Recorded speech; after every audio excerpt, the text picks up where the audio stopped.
Hello, can everybody hear me? There we go. Hey guys, I want to thank you all for coming out, and I want to thank Somerset for letting us have this here to celebrate the life of Forrest Livingston.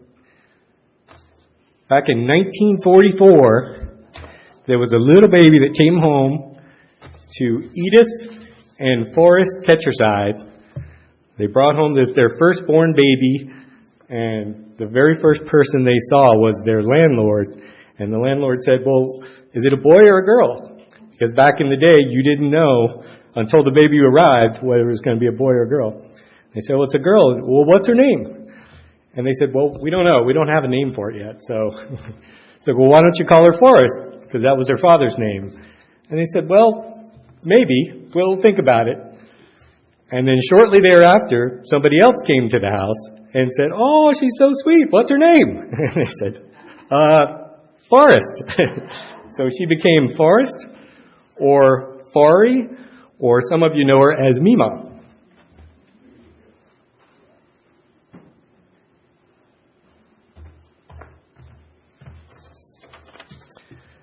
So she was the oldest, and she had two younger brothers. So she did a lot of babysitting when she was little, and they were quite a handful, as I heard, and I have no doubt about that. So she grew up in a very small town called Ellery, South Carolina. All of 300 people. One of those towns where everybody knows everybody else. One-room schoolhouse that eventually got a few more rooms. But she grew up in a very small town.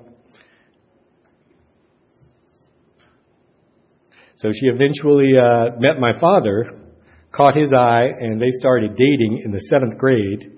And she ended up marrying her middle school sweetheart. And they moved to Sumter, South Carolina, the big city, had 30,000 people, where they tried to have some kids, and they tried and went to the doctor, and the doctor said, I don't think you can have kids. And so they went through the process of adopting a kid, and after a year, they adopted me. And then 4 years later, mysteriously, there's my brother Kevin, just arrived. So the doctor was wrong. You can't always listen to the doctors. So she raised 2 sons, and we were no easy thing to raise. But she had a great life in her little town, and has so many tight-knit family. There's still like 300 people there, and there'll probably be 200 people at the funeral when we go back, because everybody knows her. So after my daughter was born, my oldest daughter, Kara, who's 13, raise your hand. A few months after she was born, my father passed away, and she was left all alone, and she decided to downgrade to a house where she was living all by herself in a little city next to Ellery. So she was literally all alone, and she wasn't happy about that, and we tried doing Skype. She wanted to get to know her grandkids, and she wanted her grandkids to know her, so we were doing Skype, and I'm sitting a baby on my lap, and we're trying to look at the computer, and she couldn't hardly work the computer anyway. It was a mess. So she decided that she wanted to get to know her grandkids, and she wanted her grandkids to know her, so she moved up here. So there was 2. And it worked out well. And there's no slideshow playing, but I'm going to put the slideshow in just a minute. So we all, one of the things that characterize her, all of us in our lives, we make good decisions and we make bad decisions. And she was no different. She made some bad decisions, and the bad decisions she made were all in an effort to help other people. And that was, as I was thinking about this last night, that was the defining characteristic of her life. She would go out of her way to do anything for anybody. And when she was younger, she took care of all of her elderly relatives, and they sold her house when my grandmother died so she could take care of my father's father, and they moved in with him, and she cared for him for many years. And she was always giving and always going out of her way to help people, till at the end she needed help herself, and she always needed a ride somewhere, and she's like, I need to call Karen. I'm like, well, Karen just took you somewhere yesterday, and I think she took you somewhere on Monday. You can't be calling her every day. You're going to burn Karen out. Oh, it's all right. She'll give me a ride. I know. I was like, you need to keep it down to 1 or 2 times a week, or Karen's not going to want to take your calls. But thank you, Karen. You always gave her a ride to wherever she needed to go. Let's see. So let me say a little prayer here. So, Lord, we gather here today to honor the life of Forrest Livingston, who's left us with so many cherished memories and touched our hearts in profound ways. We thank you for the gift of her life and the love that she shared with us. Grant comfort to those who mourn, strength to those who are weary, and peace to those who are troubled. May we find solace in the memories that we hold dear, in the knowledge that Forrest is now back with her family and at peace in your eternal embrace. As we move on with our lives, may we carry the light of Forrest's spirit with us, guiding us through the darkness and reminding us of the love that never fades. In your mercy, Lord, hear our prayer. Amen. So I'm going to start the slideshow here in just a second, but I'm going to tell a little story. Later on, she got to be she couldn't see well at all. She kept saying, I can't see, I need to go to the eye doctor. I was like, we went to the eye doctor last year, and they said, your eyes haven't changed from the prior year. You've got the right prescription. Don't know why you can't see, but she claimed she couldn't see. So back in around, was a couple of weeks before Thanksgiving, she wanted to make her famous sweet potato souffle, because I love that. So I was coming over, and she's like, I need you to bring me the sweet potatoes. So I went and bought her this. She said, get me 4 big cans, and they were giant cans. She didn't need that many. So I brought everything over, and I'm like, Mom, there's fruit flies all over the place. Where are these fruit flies coming from? She's like, I don't know. I see there's a few of them. I'm like, there's a lot of fruit flies. So I went to Food Line and got these little fruit fly things, and they didn't work very well. So there were still fruit flies all over the place. So I looked online and saw that you could make a little jar. Some college kid came up with this, where you take a jar, you put a little piece of banana in it, fold a piece of paper into a funnel with a little hole in it, and just put some tape around it, and they'll go down after the banana and get stuck in there. So after a week, I came in there, there's a whole bunch of fruit. They're all in there. I thought they'd be gone after a week, and I'm like, there's still more in here. Where are they coming from? And I saw them in the sink, and I thought maybe they were growing in the sink. So I'm running hot water, and I'm turning on the garbage disposal. And so I thought I'd gotten rid of them. So I came back a week later. She's like, I can't get the cans open to make the sweet potatoes. Can you come over, open the cans? I'm like, yep, I'll come over. And so I'm opening. I'm like, man, there's still fruit flies in there. Didn't realize that there was a couple of potatoes or a couple of onions in her pantry way in the back that she'd forgotten about or rolled back somewhere, and they were rotting, and they were coming out of there. So she's like, help me do this. I'm like, Mom, there's fruit flies everywhere. She's making them. I'm like, hold on, there's fruit flies in there. So I'm scooping them out. So, Papo, Grandma, we all had the sweet potatoes. There were fruit flies in the sweet potatoes. And I thought about nudging Papo when we were eating at Thanksgiving, saying, hey, Papo, guess what? There's fruit flies in the sweet potato souffle. I couldn't get a hold of him. You were on the other side, but I knew what Papa would have said. He'd been like, so? Still good. Ain't gonna hurt you. You eat that. Your mama made it. So I ate it. And then when we got back, I drove her back here, and she's like, I got all these leftovers. You gonna take this? Take these home. And I'm like, all right, I'll take them home. So I took them home and I ate them. But I know we ate some fruit flies in there. Didn't do anybody any harm. But, okay, so I'll go ahead and open this up. And if anybody would like to come up and just say a few words about her life and what experience she had. I'm sure the rest of her family would enjoy hearing about the lives that she's touched.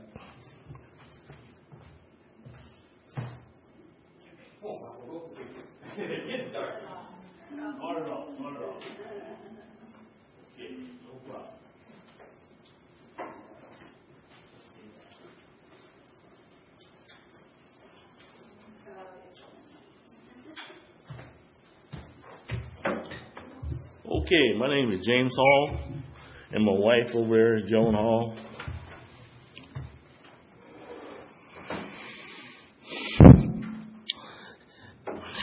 Hold on for a minute. I gotta get myself together. Well, I've been in the gun a long time, but me and Mom was a special friend. She always threatened to beat me up, but I know she couldn't. But she always told me, I'm going to beat you up, James. But when she said that, she means that she loved me. Meemaw was a good friend. She was a good cook. I like all the food she cooked for me. We went to Cracker Barrel, had dinner, lunch, took her all around. I'm becoming her driver, her friend. Sometimes we had little problems, but we all solved them together. Meemaw was a lady that meant a lot to us. It all started out when my daughter come home one day and says, I was at work. My daughter says, hey, Dad, I got a friend in South Carolina and want to come up and stay in your room for a couple of days till she get a job. I said, what? I said, yeah, okay. And then about a couple more days, say, hey, her boyfriend's coming up. What? Okay, no problem. So one day, the doorbell rang. Here's a lady, blonde hair, smiling. And I started to say, what the hell you want? What I did. And we messed around a little bit. Had a good time, talk. Then Chris came.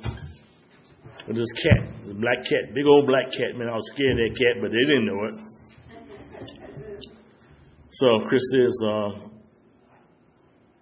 hey, I'm Chris. I said, come on in, man. I said, you got a room, but you got a separate room. I don't want y'all sleeping in the same room, but that didn't work.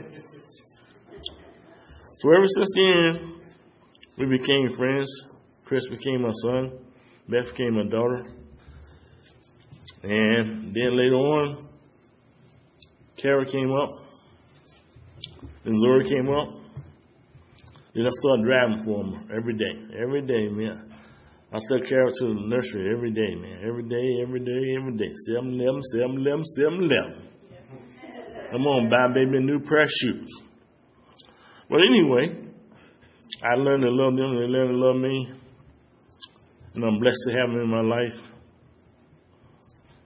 And you just, as a 76-year-old black man, we had good times and bad times, but the best time of my life is when I'm old. I don't want to go back to 21, 22, okay? I'm in the prime of my life now, and I'm happy, and I'm glad I got these people on my side, but every once in a while they get on my nerve, you know? It ain't easy being people. I'm people. It's not easy being Papa. Everybody's pulling on me. But I'm big enough that I can handle it. So all I got to say is that I found out that love is the best message for everybody. Everybody love everybody. No hatred. No bad feelings. Let's good time roll. And I'm going to turn it over to Sarah and Zora, I guess. I don't know. Right.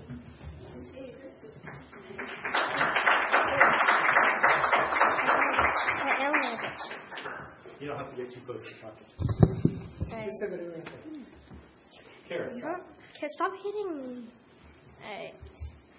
So, like my dad said, she always went out of her way to help people, which was something I admired of her. And I think she had a really long and happy life. And I was just glad I got to be a part of that. Yeah, let's see.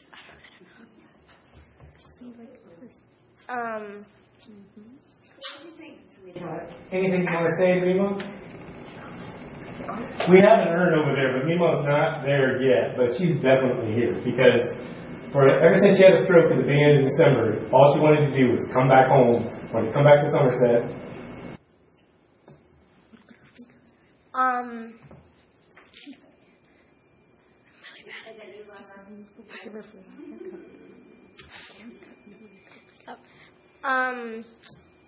She was a really great person.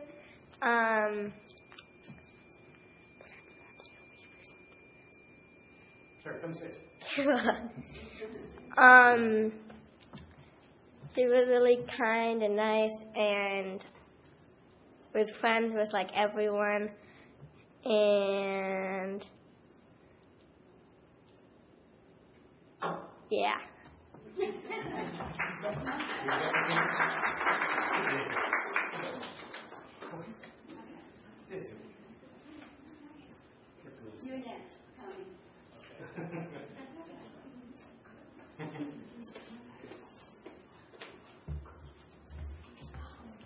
Hi. Most of you know who I am. The pain in the butt. Forrest was a great woman. I loved her dearly, as if she was my own sister or related. I would take her out, and we would do stuff. We would sit in her room. We would talk. After Tommy came, I'd go in, and she'd go, "He wore me out." And I said, "Good, now get up and we're going out." And we'd go off to the store. She loved her grandchildren.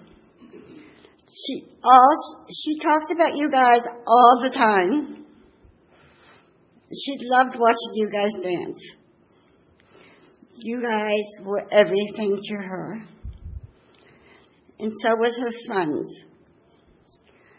She loved her sons. We used to sit and talk, and she would tell me some stuff. And I said, "You don't have to worry. I'm not going to tell anybody anything you tell me." And she says, "I know that." I said, "Get it off your chest now." So you are happier and in a better state. I'm going to turn this over to Tommy. He is oh my God, I can't think right now. Sorry. Okay, thanks. That was great. As soon as she as soon as she had her stroke, she was in a rehab facility after that, and she's learning how to walk again. Finally got her legs to take a few steps, and she's like, "Oh, good, I'm ready to go home." She's like, I don't need to be here. I got Tommy. Tommy can fix me." Her therapist, she got to know her therapist really well. He would whip her into shape after a couple months, and she'd be good. And then 6 months later, she'd get wobbly, or she'd have something else, and Tommy would come in and whip her back into shape, and she'd be good.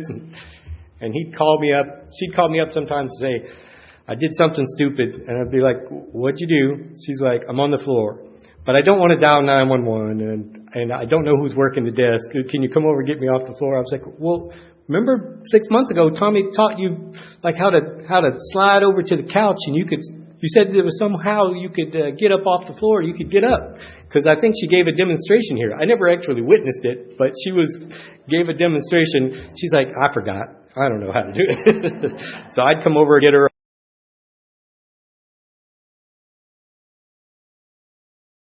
Yeah, she's like, I want to go home. Tommy will fix me. I was like, "Okay, well, you got to get your shoes on and get out of bed and stand up." I was like, "Go ahead." And she's tried to get out of bed. And she's like, "Okay, I guess I'm not quite ready to come home yet." But she thought the world of her therapist, Tommy. So come on up if you've got a few things you can say.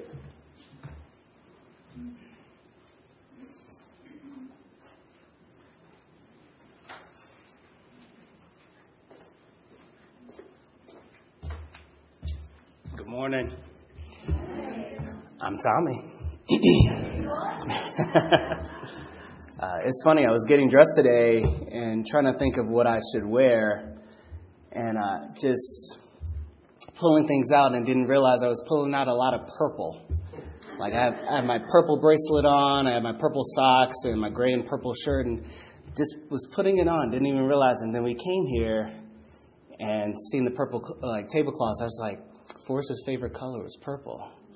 It just, yeah, it was really just nice to see that and just to realize, like, man, it's just internally that was there. Didn't even realize that. And she didn't like orange, so it was funny that Fox was there. Our colors are orange, and so anytime I came in with orange, I get it's Clemson. I think it's the orange. Yeah, so she didn't like that.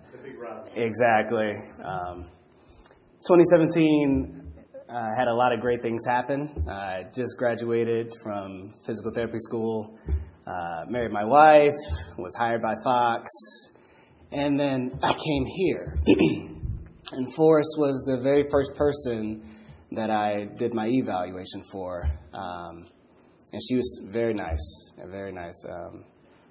And our patient-therapist relationship quickly started to shift into something a little deeper. We became really, really good friends, And we would hang out outside of just doing therapy together. If I had a break or a cancellation, I would be stopping over to her apartment so we can have lunch together. There was one time she was craving Taco Bell. I don't know why, because I told her that stuff is bad for her, but she really wanted it. So I ordered Taco Bell, and we had a Taco Bell night. Yeah. It wasn't fish. No, that's we would do fish sandwiches from McDonald's too, quite often. She loved her fish sandwiches, but it was this just random things that we would do. We went out one time. I came over on the weekend and picked her up, and that's when I met Chris in person and got to see her granddaughters and who she just couldn't stop talking about. And it's amazing to see from 2017 to now how big you are, how talented you are. She talks about you guys dancing, swimming. You guys are like the tops in her eyes. You could do no wrong. I used to always get on her because I know there were things you weren't supposed to be eating, but Forrest is stubborn and loves her children. When you go to Grandma's house, that's how it goes. Or Mima's house, that's how it goes. I have the same thing with my children now. I tell them my parents did not to do something, and it's like they're going to do what they want to do. But that's how it's supposed to be, yeah. And she's going to spoil you because you are her little angels. And she treated you as such. And even my children, not related at all, but she adopted them. She looks at my little boys and as if they're her own, always buying Isaac gifts and Aaron gifts too. But that's just the kind of woman she is, or was. She's really great to everyone here. Just a joy to be around. It really is tough walking through Somerset now. So I'm just going to wrap it up there. Thank you, guys.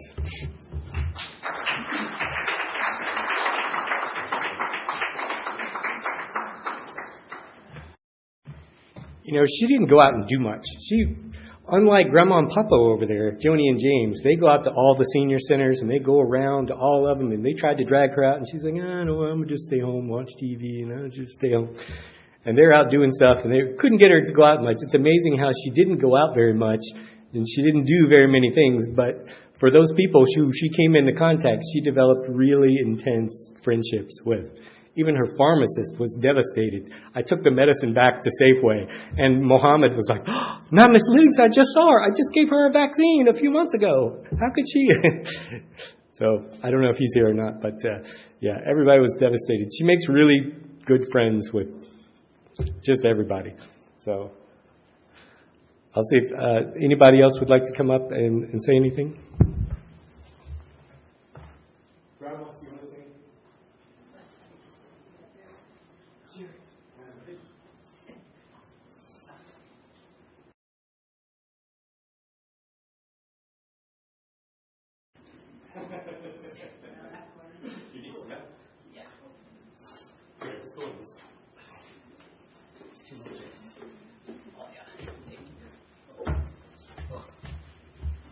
Hi everyone, I'm Grandma, and that's Papa. but she's my Mima. Don't get us mixed up. But Grandma and Papa, we took care of Kara and Zoe when they were babies at 3 months old. And still do. They were 13, they're going to be 14 and 11 this year. Is that right? She'll be 14, yep. Yeah. Oh, Mima loved her grandchildren. But, you know, I felt kind of bad for her because she had so many health issues that she couldn't spend like we do. We take them to the park. We have picnics. We do swings that, you know, I kind of feel bad because she couldn't do all that with us. And I try to encourage her to come with us because we're busy. I go to 3 different centers. I teach ukulele. We do a lot of shows, but she refused to go. But but I'm going to miss her because we always try to take her somewhere because I kind of feel bad because she's by herself in the evening. I said, come on, Mima, I'm going to pick you up. She said, okay, I'll be ready. I said, okay. And sometimes she said, would you come and pick me up because Chris is always late? I said, okay, Mima, I will come and pick you up. We have Thanksgiving at our house or vice versa at Beth and Chris' house. And we try to spend time together. And the thing that I'm going to remember about Mima is a couple of days before she passed, that she was sleeping there like she's sleeping, like no pain, no aches. And I think I'm going to remember her that way. And a smiling face, always generous. Always want to pay for something. I said, no, Mima. I said, we're taking you out for lunch or dinner. Don't do that to me, okay? Okay. She was a good lady. Carrie and Zoe, you just don't know how fortunate you have a good grandma. Thank you.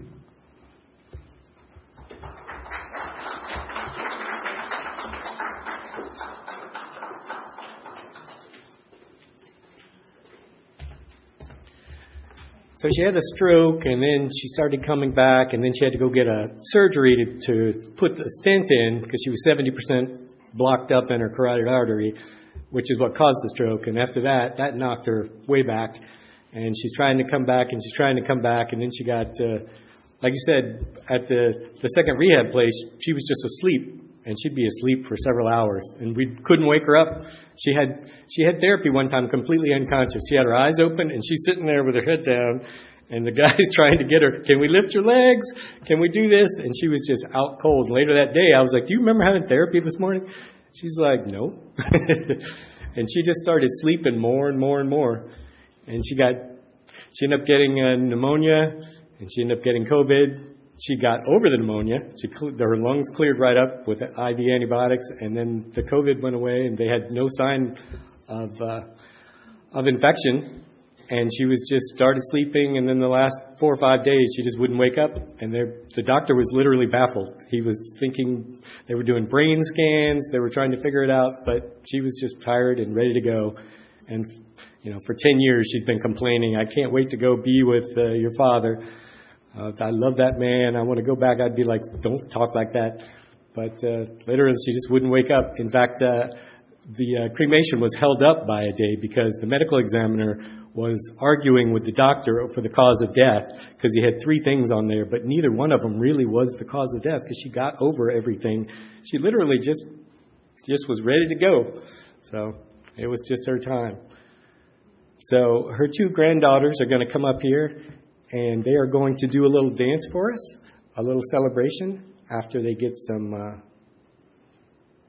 shoes on and get set up, and we're going to get some music. And they do Irish dancing, and we're going to do, I believe, an Irish dance called St. Patrick's Day to start out with.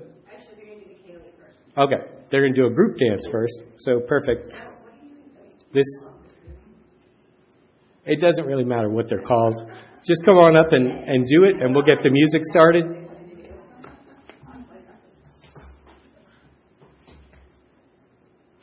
Okay. Here, do you know how to link it up to this? To the G link?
We'll do a quick game? Okay, that'd be good.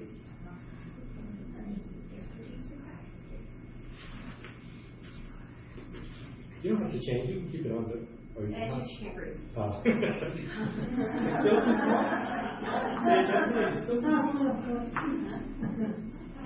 It's too small.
few hands, Haley, which is normally done in soft shoe, but they're not changing shoes. That's good if you want to stop. But, do you want us to clap? Yeah. Okay, we don't have the music for this, but we're just going to clap along.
Thanks, everyone. And thank you for coming out. I'm sure Mima is here, and I'm sure she saw your dances, and she is very proud. So thanks for everybody coming out and celebrating her life. We have food over here. Help yourself. And if you want to mingle and take a look at the pictures, thanks, everyone.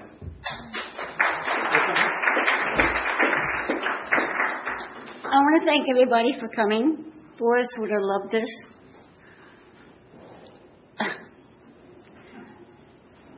I had a whole bunch of stuff I wanted to say, and I really can't say it. I'm starting to choke up. But the performance was fantastic.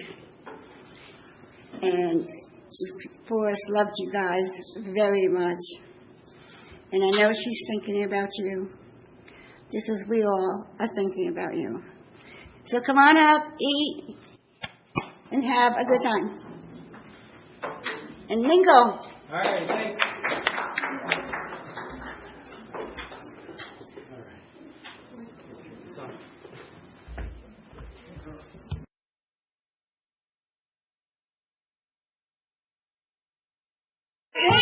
No, you don't take it back. She works a lot. I don't want to bother her. You know why she works all the way up. Hi, Daddy. You get it back. She works for the. Did you get it? Yeah. Taking care of the. Hi, Daddy. Hi, Daddy. Don't fall. Put it back. She's trying to recruit you. Can you hook it back on her ear? She knows I don't want to do that anymore. No. Mom, that's your card. You You do it. Bedtime. I miss it though. Hi, Daddy. Huh? So good night, everybody. Hey, Laura, can you please tell Grandma and Papa thank you for your gifts and give them a big hug? Find your other gift.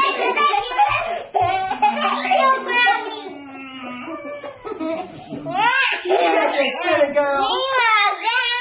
Sweetie, Ben. say thank you. Okay, Ben. I'm too stiff. Sweetie. Hi, my Zoe. Thank you.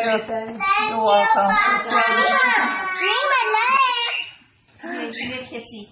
I'm gonna get it. So, Grandma, night-night. Thank you, Papa. Thank you. Ah.